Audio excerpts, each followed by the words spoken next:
आज के इस वीडियो में मैं आपको 3 स्टेप्स बताऊंगा कि जिनकी मदद से आप अवार्ड एक्सेप्टेंस स्पीच डिलीवर कर सकते हैं। यह वीडियो सबको हेल्पफुल होगी, चाहे आप बिजनेसमैन हो, एम्प्लॉय हो या फिर कोई स्टूडेंट हो।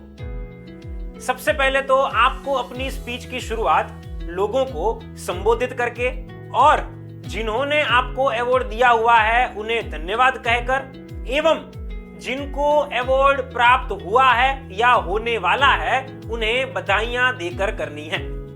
संबोधन और धन्यवाद देना और बधाइयां देना ये आप अपने तरीके से तैयार कर सकते हैं।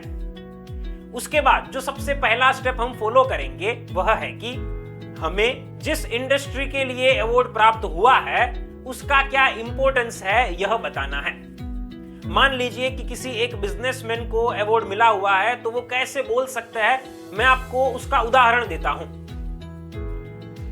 आज हमें यह अवार्ड प्राप्त हुआ है वो हैंडीक्राफ्ट इंडस्ट्री के अंदर अच्छा परफॉर्मेंस देने की वजह से हुआ है। दरअसल handicraft industry one of the fastest growing industries में से एक है। हैंडीक्राफ्ट आइटम्स लोगों को इसलिए पसंद आती है क्योंकि उसमें यूनिक डिजाइन्स देखने को मिलती है और प्रोडक्ट्स की ड्यूरेबिलिटी बहुत अच्छी होती है। पहले ऐसा माना जाता था कि सिर्फ टूरिस्ट ही हैंडीक्राफ्ट प्रोडक्ट्स को पसंद करते हैं। वे जब घूमने आते हैं तब उन्हें परचेस करके जाते हैं, लेकिन आज ऐसा नहीं है। आज समय बदल चुका है। लोकल सिटीजन्स भी हैंडीक्राफ्ट प्रोडक्ट्स को पसंद करते हैं। हाँ जी, जो लोकल सिटीजन्स होते हैं वे भी हैंडीक्राफ्ट प्रोडक्ट्स को अब ज्यादा खरीद रहे हैं।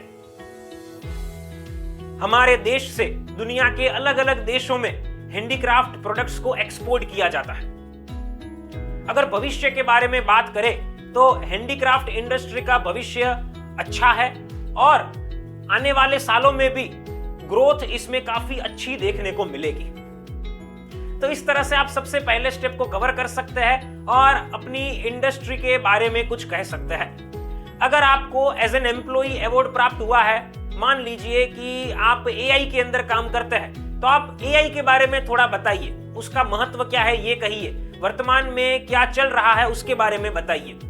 अगर आप एक स्टूडेंट हैं और आपको खेल के क्षेत्र में कुछ अचीव करने के कारण अवार्ड प्राप्त हुआ है तो आप उस खेल के बारे में बताइए कि वो खेल का कितना महत्व है, वर्तमान में उस खेल के बारे में क्या बातें हो रही है, कितने लोग उसको पसंद करते हैं, ये कहिए। तो इस तरह से आप बोल सकते हैं। अब हम आगे बढ़ेंगे और स्पीच में दूसरा स्टेप कवर करेंगे कि जिसमें हम लोगों को कोई एक एडवाइस देंगे। आप कुछ इस तरह से बोल सकते हैं। यहां पर बड़े बड़े बिजनेसमैन बैठे हुए हैं, लेकिन कुछ यंग एंटरप्रेन्योर्स भी बैठे हैं। मैं उनको एक बात कहना चाहता हूं। दरअसल मैंने बिजनेस के अंदर यह चीज को सीखी हुई है कि कोई भी बिजनेस क्यों ना हो, लेकिन उसमें इंप्रूवमेंट का स्कोप हमेशा होता है। कुछ बार ये इंप्रूवमेंट कहां करना चाहिए ये हमें खुद पता चल जाता है। कुछ बार ऐसा होता है कि हमारी आंखें उसे नहीं देख पाती है, लेकिन किसी और की आंखें उसे देख पाती है। और किसकी आंखें आमतौर पर देख पाती है? बिजनेस कोचेस की आंखें आमतौर पर देख पाती है कि कहां पर इंप्रूवमेंट का स्कोप है। बिजनेस कोचेस हमें हेल्प कर पाते हैं हमारी प्रॉब्लम्स को सॉल्व करने में और हमें उन ग्रोथ अपॉर्चुनिटीज से इंट्रोड्यूस करने में कि जो हमें नेकेड आईज से नहीं देखने को मिलती है। हमने हमारे बिजनेस के अंदर बिजनेस कोचेस की बहुत सालों से मदद ली हुई है कि जिससे हमें बहुत अच्छे रिजल्ट्स भी मिले हुए हैं। मैं यंग एंटरप्रेन्योर्स को इतना कहना चाहूंगा कि आप भी बिजनेस कोचिंग को हमेशा प्रायोरिटाइज कीजिएगा। तो इस तरह से आप सेकेंड स्टेप को कवर कर सकते हैं और अपनी स्पीच में आगे बढ़ सकते हैं। अगर आप एज एन एम्प्लॉय स्पीच दे रहे हैं तो आप यहां पर उन एम्प्लॉयज को कुछ कह सकते हैं कि जो एआई में काम कर रहे हैं और उन्हें एआई के लिए कुछ करना चाहिए या कुछ नहीं करना चाहिए, वैसी कोई एडवाइस दे सकते हैं। अगर आप स्टूडेंट है और आपको अवार्ड मिला हुआ है तो आप उस खेल को खेल रहे लोगों को कह सकते हैं कि आपको क्या करना चाहिए क्या नहीं करना चाहिए और वैसी कोई सलाह दे सकता है। अब हम आगे बढ़ेंगे और इस स्पीच का तीसरा और आखिरी स्टेप कवर करेंगे कि जिस स्टेप के अंदर हम हमारे ऑर्गेनाइजेशन की कुछ अच्छी बातों को बताएंगे। आप कुछ इस तरह से बोल सकते हैं, आज हमें अवार्ड मिला हुआ है तो मैं मेरी ऑर्गेनाइजेशन के बारे में कुछ बातें कहना चाहूंगा। पिछले 3 सालों के अंदर हमारे ऑर्गेनाइजेशन ने हर साल एनुअल टर्नओवर में 100% का ग्रोथ देखा हुआ है एवरी ईयर। हम ऐसा हमारी इंडस्ट्री के अंदर देखते हैं कि जो युवा वर्ग होता है वो कम इस इंडस्ट्री में आना पसंद करता है, और जो काम करने वाले लोग हैं वो प्रौढ़ है या बुजुर्ग है। लेकिन हम ऐसा चाहते हैं कि युवा भी काम करे, इसलिए हम गांव में जाते हैं, वहां पर बेरोजगार लोगों से कनेक्ट होते हैं, उन्हें हम हमारे वर्कशॉप में लाते हैं, उन्हें हम ट्रेनिंग प्रोवाइड करते हैं। 3 महीने की ट्रेनिंग होती है, उनको खाना पीना रहना सब फ्री में दिया जाता है। 3 महीने के बाद हम उन्हें 100% जॉब गारंटी देते हैं कि जिससे हमें यंग एनर्जेटिक वर्कफोर्स मिल पाए और उन्हें एम्प्लॉयमेंट मिल पाए।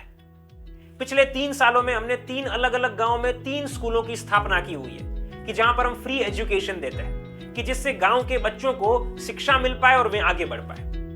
तो इस तरह से आप तीसरे स्टेप को कवर कर सकते हैं। अब यहां पर अगर आप एम्प्लॉई है तो आपको क्या करना है, तो आपको जिस कंपनी में आप जॉब करते हैं उस कंपनी की कुछ अच्छी बातें बतानी है। अगर आप स्टूडेंट है तो जिस स्कूल या कॉलेज में आप पढ़ाई करते हैं वहां की आपको कुछ अच्छी बातें बतानी है। तो ये आप कर सकते हैं।